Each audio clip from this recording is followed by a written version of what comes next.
Durante décadas, cientistas do mundo inteiro repetiram a mesma frase sobre a Amazônia. Era uma floresta virgem, intocada, incapaz de sustentar qualquer civilização grande demais, porque o solo pobre da região simplesmente não permitiria isso. Essa ideia virou quase um dogma dentro da arqueologia, ensinada em universidades, repetida em documentários, aceita sem muita discussão. Só que no fundo da mata mais densa do planeta, escondida sob camadas de vegetação que cresceram por séculos sobre ela, existia uma rede inteira de cidades antigas, com praças, estradas largas, pontes e um sistema de organização urbana tão sofisticado que ainda deixa pesquisadores perplexos até hoje. E o mais intrigante de tudo é que, para os povos indígenas que vivem naquela região há gerações, isso nunca foi segredo nenhum. Eles sempre souberam. A pergunta que intrigou os cientistas não era se existia algo ali, era porque ninguém tinha acreditado nisso antes. E ainda mais perturbador, porque uma civilização inteira, capaz de erguer estradas que conectavam cidades a quilômetros de distância, simplesmente desapareceu quase por completo em questão de poucas décadas. A resposta para isso envolve um dos capítulos mais silenciados da história do contato entre europeus e povos originários das Américas, e começa numa expedição científica que mudaria completamente a forma como enxergamos a floresta amazônica. Imagine sobrevoar quilômetros de mata fechada, verde até onde a vista alcança, sem nenhum sinal aparente de que ali um dia existiu vida urbana organizada. Agora imagine que, escondida sob essa vegetação, existe uma malha de estradas tão bem planejada que engenheiros modernos ficariam impressionados com o traçado. Foi exatamente essa contradição entre o que os olhos viam do alto e o que a terra escondia embaixo, que motivou uma das investigações arqueológicas mais reveladoras já conduzidas dentro do território brasileiro. E o mais curioso é que essa investigação não começou com um satélite ou um drone sobrevoando a mata, começou com uma conversa com pessoas que já carregavam essa história dentro de si havia gerações, esperando apenas que alguém de fora estivesse disposto a levá-las a sério.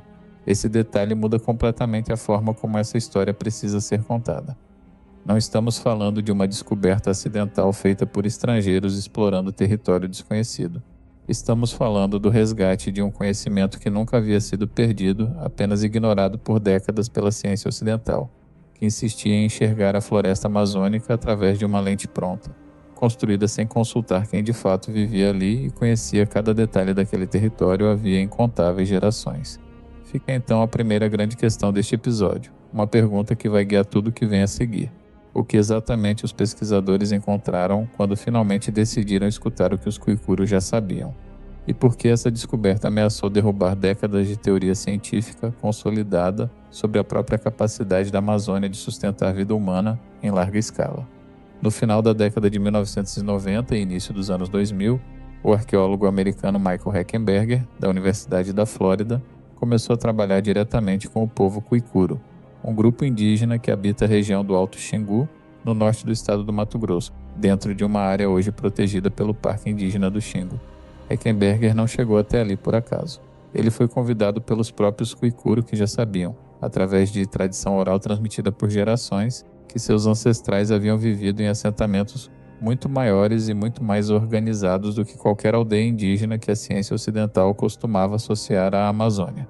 Combinando escavações no solo, levantamento topográfico detalhado e, mais tarde, imagens de satélite e sensoriamento remoto, a equipe de pesquisa começou a mapear uma estrutura completamente inesperada, escondida sob a vegetação densa da região.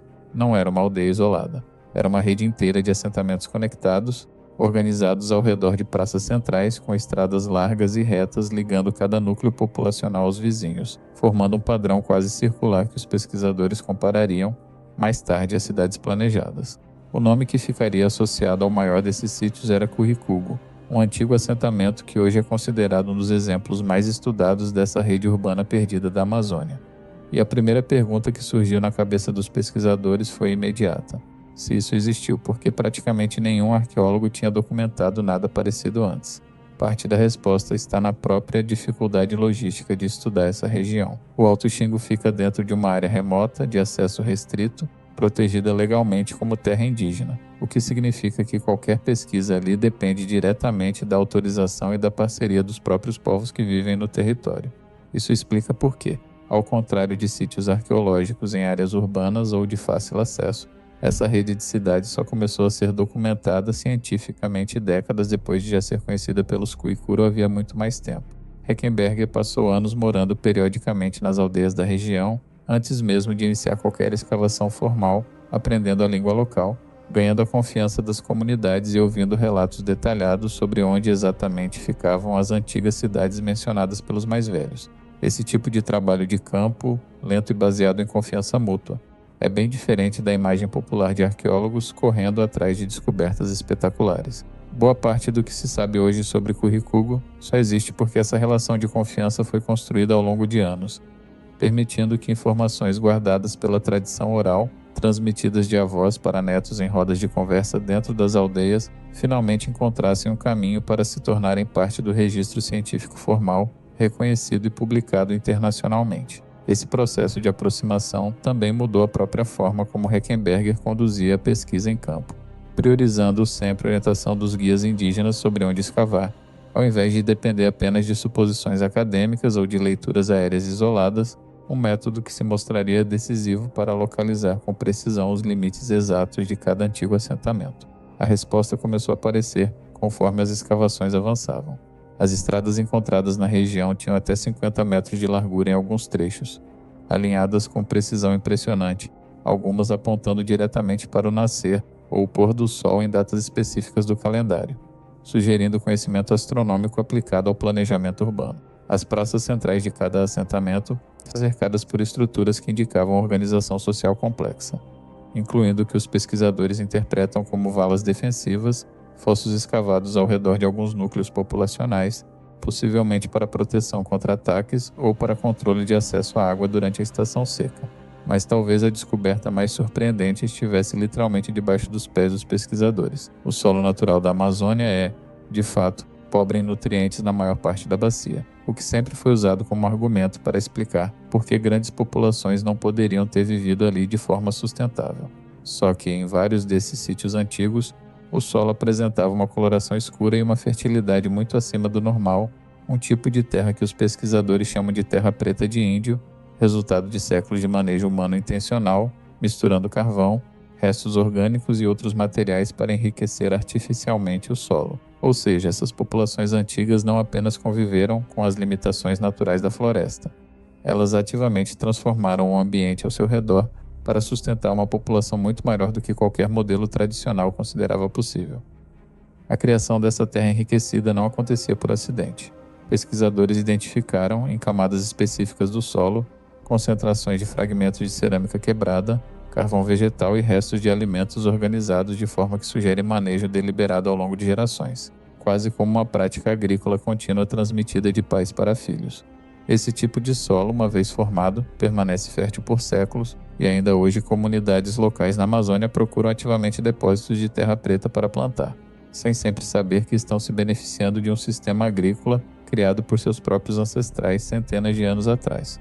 Análises químicas mais recentes desse tipo de solo revelaram concentrações elevadas de fósforo, cálcio e outros nutrientes essenciais, muito acima dos níveis naturais encontrados no restante da bacia amazônica. Uma assinatura química que só se explica por acúmulo intencional de material orgânico ao longo de séculos de ocupação contínua. Isso reforça a ideia de que essas populações não apenas se adaptaram ao ambiente amazônico, elas desenvolveram um conhecimento técnico próprio de manejo do solo que, em muitos aspectos, ainda intriga engenheiros agrícolas modernos interessados em recriar esse tipo de fertilização sustentável em larga escala. Alguns pesquisadores chegam a comparar essa terra enriquecida a uma tecnologia agrícola de baixo custo e alta durabilidade, capaz de transformar solos pobres em áreas produtivas por séculos seguidos, algo que hoje desperta interesse até fora do campo da arqueologia, entre cientistas ambientais buscando alternativas mais sustentáveis para a agricultura em regiões tropicais ao redor do mundo. Conforme mais sítios eram mapeados, um padrão ainda mais amplo começou a se revelar. Não se tratava de uma única cidade isolada, mas de um verdadeiro sistema regional, com vários núcleos populacionais de tamanhos diferentes conectados entre si por essa rede de estradas, alguns funcionando como centros maiores, praticamente hubs regionais, e outros como assentamentos satélites menores ao redor deles. Estimativas apresentadas pela equipe de Heckenberger, publicadas em estudos revisados por outros pesquisadores, sugeriram que essa rede poderia ter sustentado, no auge de sua ocupação, populações na casa de dezenas de milhares de pessoas espalhadas por toda a região do Alto Xingu, um número que contraria completamente a imagem popular de tribos pequenas e isoladas vivendo dispersas pela floresta. É importante frisar que esses números populacionais específicos ainda geram debate acadêmico ativo, com alguns pesquisadores considerando as estimativas de Heckenberger otimistas demais e defendendo números mais conservadores, enquanto outros arqueólogos, analisando sítios semelhantes em outras partes da bacia amazônica, argumentam que a escala real pode ter sido ainda maior do que a proposta inicial. De qualquer forma, mesmo as estimativas mais cautelosas já são suficientes para derrubar completamente a velha ideia de uma Amazônia praticamente vazia antes da chegada europeia. Outro detalhe que chamou a atenção da equipe foi a padronização do tamanho das praças centrais em diferentes assentamentos, todas seguindo proporções muito próximas entre si, como se existisse um padrão arquitetônico compartilhado entre comunidades distantes, transmitido e replicado ao longo de gerações. Esse tipo de uniformidade não costuma surgir, por acaso, em sociedades pequenas e isoladas. Ela geralmente indica algum nível de organização social compartilhada, talvez até um sistema de trocas culturais e comerciais conectando os diferentes núcleos populacionais da rede, algo que pesquisadores continuam tentando reconstruir com mais detalhes a cada nova escavação. Além disso, escavações identificaram vestígios de pontes de madeira que cruzavam pequenos igarapés e áreas alagadas, permitindo que as estradas mantivessem seu traçado reto, mesmo diante de obstáculos naturais do terreno, uma solução de engenharia que exigia planejamento coletivo e conhecimento técnico específico sobre a hidrologia local. Esse nível de infraestrutura, coordenado entre diferentes comunidades ao longo de dezenas de quilômetros, sugere fortemente algum tipo de liderança regional ou sistema de cooperação política, que é muito além da organização social de uma única aldeia isolada. Comparar essa escala de planejamento urbano com outras sociedades antigas ao redor do mundo ajuda a dimensionar o feito. Redes de estradas conectando centros populacionais distintos, com padronização arquitetônica reconhecível entre diferentes assentamentos, normalmente são associadas nos livros de história a impérios ou estados centralizados, não às sociedades que os primeiros colonizadores europeus descreveriam mais tarde como tribos dispersas e desorganizadas. Essa descoberta se conecta a um debate muito mais amplo dentro da arqueologia das Américas, conhecido como o questionamento do chamado mito da floresta intocada. Por muito tempo, cientistas e o público em geral imaginaram a Amazônia como um ambiente selvagem e primitivo, praticamente sem intervenção humana significativa antes da colonização europeia. Descobertas como a de Curricugo, somadas a outros achados na própria região amazônica, como os geoglifos encontrados mais a oeste no estado do Acre, e sítios semelhantes documentados no Peru e na Bolívia, formam hoje um conjunto de evidências que aponta na mesma direção.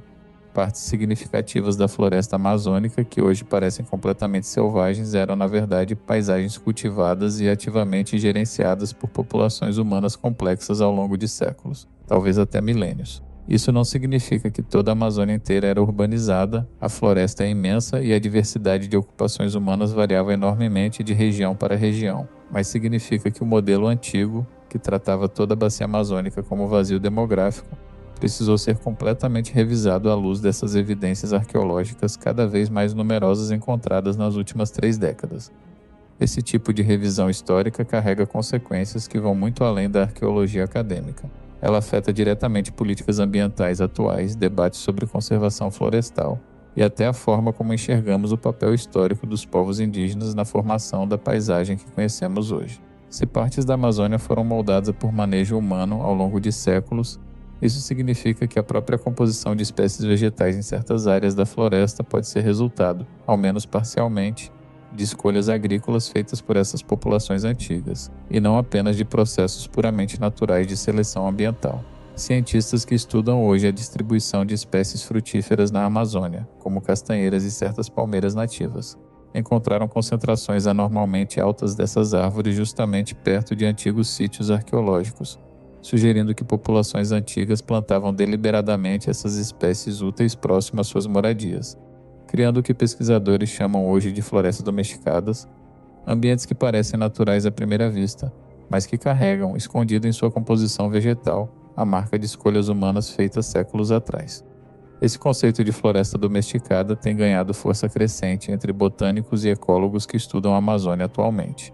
e representa uma mudança profunda na forma como entendemos a própria noção de natureza selvagem. Se boa parte da vegetação que hoje consideramos puramente natural carrega, na verdade, a influência de escolhas agrícolas humanas feitas ao longo de séculos, isso levanta uma questão desconfortável para políticas ambientais modernas. Proteger a Amazônia de forma eficaz talvez exija reconhecer e incorporar justamente o conhecimento tradicional dos povos que historicamente moldaram essa paisagem, ao invés de tratá-la como um ambiente que deveria permanecer completamente livre de qualquer presença humana. Então, se essas cidades eram tão organizadas, tão populosas e tão bem estruturadas, o que aconteceu com elas? Porque quando os primeiros europeus documentaram contato mais direto com povos do interior da Amazônia, séculos depois, encontraram populações muito menores e muito mais dispersas do que a rede urbana de Curricugo sugere ter existido em seu auge. A resposta, infelizmente, segue um padrão trágico documentado em praticamente todo o continente americano após o contato europeu. Doenças trazidas pelos colonizadores, como varíola, sarampo e gripe, para as quais as populações indígenas não tinham nenhuma imunidade prévia, se espalharam através de redes de comércio e contato indígena muito antes mesmo de exploradores europeus chegarem fisicamente a regiões mais isoladas como o Alto Xingu. Isso significa que epidemias devastadoras podem ter varrido essas populações mesmo antes de qualquer relato europeu direto sobre elas, explicando por que, quando cronistas coloniais finalmente documentaram a região, já encontraram uma fração muito menor da população original. Estudos genéticos e demográficos posteriores estimam que algumas regiões das Américas perderam entre 70% e 90% de sua população original em poucas décadas após o início do contato. Um colapso populacional de proporções catastróficas que ajuda a explicar por que cidades inteiras, capazes de erguer estradas de 50 metros de largura, foram gradualmente abandonadas e engolidas pela vegetação em questão de gerações. Relatos de cronistas europeus que viajaram por regiões próximas ao Xingu séculos atrás já mencionavam, de forma indireta, boatos sobre povoados grandes e organizados no interior do continente, histórias que muitas vezes foram descartadas por historiadores posteriores como exageros ou lendas sem fundamento. Hoje, à luz das descobertas arqueológicas recentes, esses relatos antigos ganham um peso totalmente novo, sugerindo que os primeiros europeus podem ter, sim, ouvido falar de sociedades complexas no coração da Amazônia, mesmo sem nunca terem visitado esses locais pessoalmente, justamente porque o colapso populacional já estava em curso antes mesmo de qualquer contato direto acontecer. Esse padrão de despovamento silencioso, acontecendo antes mesmo de qualquer expedição europeia documentada pisar fisicamente naquela região específica, ajuda a explicar uma das maiores confusões históricas sobre a colonização das Américas. Muitos exploradores que chegaram décadas ou até séculos depois simplesmente não tinham como saber que estavam vendo os restos de uma população já drasticamente reduzida e não o tamanho original das comunidades que ali existiram, o que contribuiu diretamente para a formação da ideia equivocada de que a Amazônia sempre foi esparsamente povoada. Esse mesmo padrão de colapso silencioso, ocorrendo antes do contato direto documentado, já havia sido identificado por pesquisadores em outras regiões das Américas, incluindo partes da América do Norte e da América Central, sugerindo que o fenômeno não foi uma exceção isolada do Xingu, mas parte de um padrão continental muito mais amplo de devastação demográfica silenciosa, que a historiografia tradicional levou séculos para reconhecer em sua real magnitude. A história de Curricugo não é apenas sobre estradas antigas ou solo enriquecido artificialmente escondido sob a floresta. É sobre como um continente inteiro teve sua própria história reescrita por uma tragédia demográfica tão silenciosa que a ciência levou séculos para perceber sua real dimensão, e sobre como o conhecimento indígena, transmitido de geração em geração através da palavra falada, guardava respostas que a arqueologia ocidental demorou muito tempo para saber ouvir. Da próxima vez que você ouvir alguém descrever a Amazônia como uma floresta selvagem intocada, vale lembrar que debaixo de boa parte dessa vegetação densa podem existir estradas, praças e cidades inteiras esperando para serem redescobertas. Se esse episódio te fez olhar para a Amazônia de um jeito diferente, deixa aqui embaixo nos comentários qual outra região do Brasil você acha que ainda esconde uma cidade perdida esperando para ser encontrada, e se inscreve no canal para acompanhar a próxima investigação de vestígios perdidos. No fundo, essa história nos deixa uma provocação simples. Se uma rede inteira de cidades pôde ficar escondida debaixo da floresta por mais de 300 anos sem que a ciência percebesse, quantas outras respostas sobre o passado humano do Brasil ainda estão literalmente enterradas, esperando alguém disposto a ouvir quem já sabia a resposta o tempo todo? Fica o convite para você pensar diferente da próxima vez que passar por uma paisagem que parece completamente selvagem. Talvez ali, debaixo do verde denso, exista uma história inteira de organização, engenharia e vida coletiva, apagada não pelo tempo, mas por uma tragédia que a ciência só começou a compreender de verdade nas últimas décadas. E vale lembrar que essa não é uma história fechada, encerrada nos livros de arqueologia. É uma investigação em andamento, com novas equipes de pesquisa retornando à região todos os anos, revisando dados antigos com tecnologia nova e revelando aos poucos um retrato cada vez mais completo de como a Amazônia realmente funcionava antes de qualquer europeu pisar no continente americano. Cada satélite que sobrevoa a região, cada novo sensor de mapeamento, cada nova conversa com anciãos indígenas dispostos a compartilhar histórias guardadas por gerações, tem o potencial de reescrever mais um capítulo dessa história ainda incompleta. E talvez o mais importante de tudo seja lembrar que essa reescrita não depende só de tecnologia de ponta. Ela depende também de reconhecer que os povos originários nunca deixaram de conhecer sua própria história, mesmo quando a ciência formal levou séculos para alcançá-los.